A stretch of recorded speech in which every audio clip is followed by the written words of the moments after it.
And meteorologist Jamie Martin with the very latest on Hurricane Elsa continuing to turn its way very quickly off into the eastern parts of the Caribbean right now, continuing its movement off to the west at about 30 miles per hour. So a very, very quick moving system.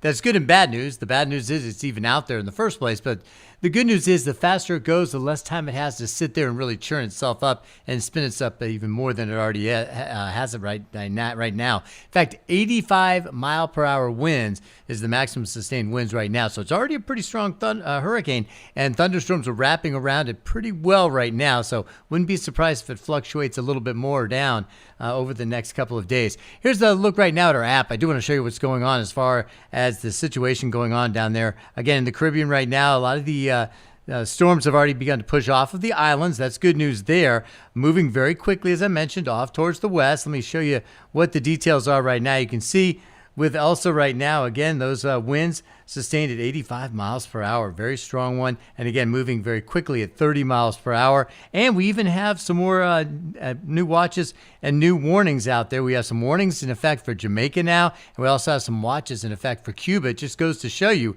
that folks are getting ready quickly here as it is moving so fast. Elsa off towards the west, again, very, very quickly, about 30 miles per hour. Let me again take this out a little bit farther here. You'll be able to see what I'm talking about here. This is basically a forecast track. Again, it is a forecast. Doesn't mean this is the way it's going to go, but over the next couple of days, this is what we could be looking at in terms of where it's going to be heading. We are expecting it to go very close to Jamaica, between Jamaica and the island of Hispaniola, and this is going to be somewhere right there between the 4th and the 5th. Again, the 4th being Sunday and the 5th being on Monday, and we're talking about 6 a.m.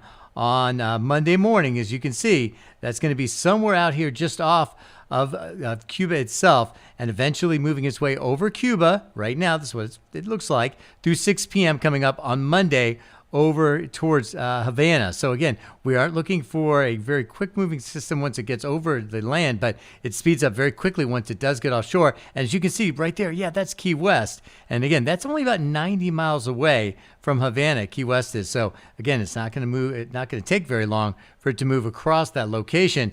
And what we're looking at in terms of time, and again, this is just a forecast.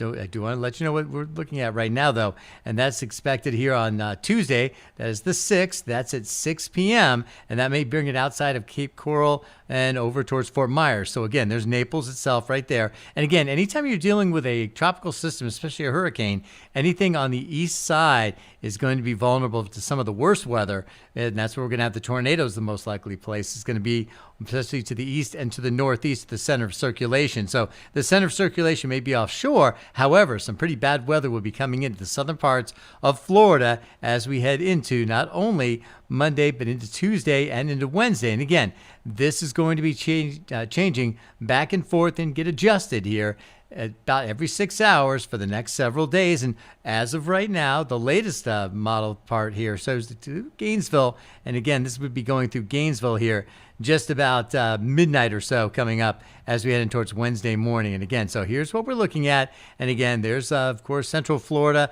and Orlando. You've got Tampa. You've got lots of very high populated areas that could be affected by this. And again, with the speed 2, would not be surprised heading into tomorrow and into Sunday to see some watches going into effect here across the state of Florida. Even though we don't know for sure that it's coming here, we do want people to be aware of that and to start to get their preparations underway. So again, yes, it is a holiday weekend. Yes, you want to have fun. Absolutely. Just be safe out there and keep track of it just like we're doing. Of course, we'll give you all the information.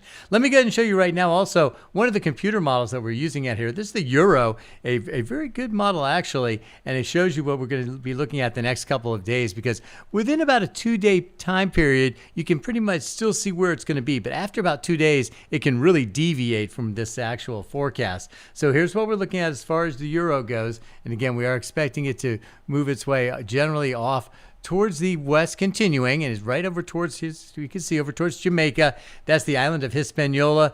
If we can get enough of those storms over the actual mountains, though, it does help to shear some of those thunderstorms, and that's good news because that can actually diminish the intensity of the storms as they pass their way through. But if it stays far enough south, it's going to keep most of its intensity. Again, then heading its way over towards Jamaica and eventually back over towards Cuba. And boy, we have got some warm water out there all the way from the Gulf over into the Caribbean. We're looking at those water temperatures. They're easily in the mid-80s, so lots of fuel for that storm to work with as it moves its way possibly into the Gulf of Mexico and heading over towards the Sunshine State or somewhere else in the Gulf of Mexico itself. So again, lots of questions out there, but we have lots of time. The good news here is you can still enjoy your upcoming holiday weekend for Saturday and Sunday, but by the time Monday rolls around, you definitely want to be keeping a good eye on that, because we could be looking at some problems there, including some watches, maybe even some warnings through parts of the Sunshine State by the time we head into Monday and especially into Tuesday of next week. Of course, we'll keep you updated